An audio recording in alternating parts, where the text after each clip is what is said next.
Welcome, welcome. Come in, come in. I am Awen, but you may call me Autumn if you wish. I'm a witch with a dream, and I wish to create a magically inclined, whimsical publishing house and shop full of books, toys, art, crafts, and all sorts of nonsense. But mostly, I wish to see my stories come to life. And I'm getting very close to completing my first manuscript. However, there's still some work to be done. While that's underway, perhaps we could just talk. If you don't mind, I could share with you the time I found my body in the moon conspiring against me. Or for me. Probably for me. Either which way, they were in cahoots, no doubts. So if you're interested in some period talk, and the story of how my uterus lining aligned with the full moon to teach me the lessons I undoubtedly needed to learn, then this story is for you. It all started a few months ago. I feel as though the past few months I've only had my bleed time during the dark moon and new moon. But this month, I felt as though I was running behind in so many aspects of life, including my period. I'd been frustrated with my home and was cleaning and rushing all week and made very little time for my work and art. I was trying to get everything just right. My house felt like I was drowning in my to-do list and running out of time for some reason. Like someone was going to burst through the door any second and see my dirty laundry, dishes, and clutter under my bed. And I was gonna lose it all. My sanity, my pride. So I purged, getting rid of so much. My partner joked that all the nooks and crannies in the house were clean, but the middle needed a little work. I pulled everything out of everywhere, mostly, except for that shelf that you can see right behind me. That is actually the one spot I did not pull things out of. I was at it so long that the week was just about up. I realized then that I had neglected to keep the promise that I made to myself. I was burnt out, the moon was full, and the bloody Red Baron was at my door. I had come to feel defeated. I talked about light in my last video, but I don't want it to be confused. Although it's true, I do enjoy the light. That is, not hiding myself away from the entirety of the world. I have learned in my years not to fear the dark. In fact, I've learned to love it. Not in the way that I want to live my everyday life in it, but I learned to sit with it and hold it. Scoop it up in my arms and sway it like it was one of my own. Because it is. So when I felt my mind drifting, I didn't run and hide. I ventured further in, and I sat with myself there, in the darkest corners of my mind. And I wish I could say I asked all the questions and obtained all the answers, but I hadn't the energy for even that. Instead, like I said, I scooped that darkness up and I let it seep in, all the way in, and I just felt. I felt and remembered and felt some more until the well ran dry. The film ran out. I was all spent. In other words, I cried for several hours. And I realized that what I needed was help. And before this moment, I wasn't giving myself the grace to ask for it. I thought that I needed to toughen up, Buttercup, and push through. I'd felt unworthy.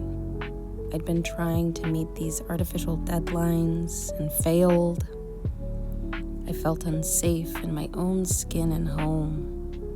I was trying to make things feel perfect around me because I was scared. I was scared of being seen, scared of losing everything I loved by openly being myself, a witch, scared of putting my art and writing out for others to see and interpret.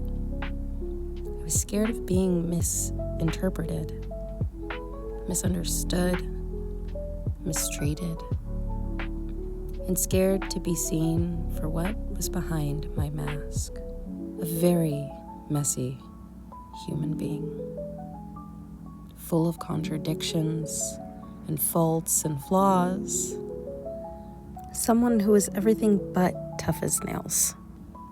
So I hid behind a little red bow to be more palatable and to feel protected as I ventured into the light. You see, I usually wear a red string around my wrist for protection from time to time. But this time, it was a red ribbon in my hair. And just like the witch in my drawing, it felt restrictive in nature, like remnants of my conformity of societal expectations. And with that, limitations. And I wish above all else to lead and live not in fear, but with love. And to do nothing short of seek liberation for myself, and by doing so, others. And I don't know what that looks like in the long run, or for anybody else for that matter. But as of right now, for me, at this point of my journey, that looks like eradicating some self-limiting beliefs and narratives I picked up along my way.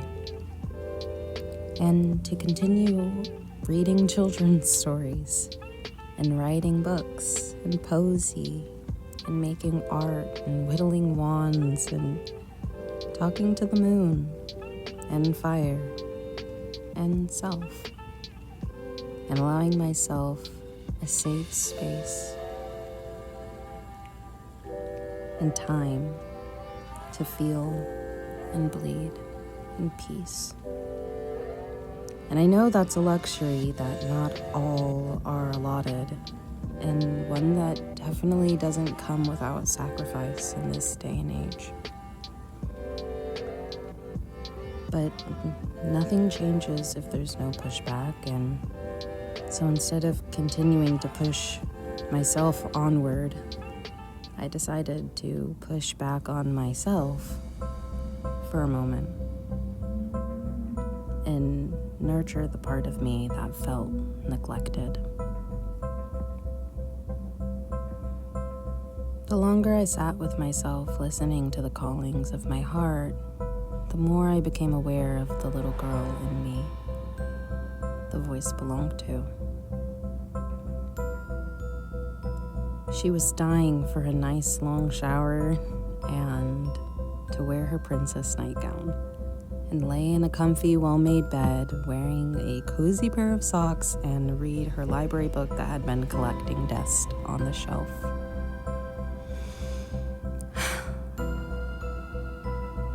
And she just wanted to look at art from Winnie the Pooh and read Frog and Toad and play with nature-themed meditation cards. She wanted to light candles and cast spells for protection and call out to her Nana and journal feeling worthy and deserving of care and affection. connection and love. And I felt that. I felt loved and lucky to have the opportunity to experience every second of it. And finally, after all that was up, I could hear a deeper voice alongside a pull, a longing to work on my own writing. So I continued the first round of my edits on my poetry manuscript and worked till dark. My body was tired, but my cup felt full, and I continued to work on edits the next morning into the afternoon, without being bothered to change out of my jammies. Near the end, I found that reading the rise and fall of my manuscript in its entirety was a very healing experience. After years of pondering and pouring what I felt like all of me into such a small amount of writing, I felt discouraged. But after reading and experiencing the ebb and flow of emotional tides embedded in the pages, I felt proud. I found that my book felt completed and that the stories felt like they mattered, that they were worth the care, compassion, and the effort to see them through till the end, not because it was worthy and some spectacular masterpiece, but because it was an extension of me, existing and taking on a life of its very own. You see, when you put enough love into something, love has a way of doing that, bringing things, creations and dreams, creatures and even people to life. I know it all sounds simple and silly, and I knew this already in the beginning, that is, but somewhere along the way, I must have forgot, because I sure did need to be reminded again. Maybe if you stayed with me this long to the very end, then the moon wanted to remind you of that too. Anyways, thank you for stopping by. This is where I leave you. Until next time. To good life and love, good health, and great fortune.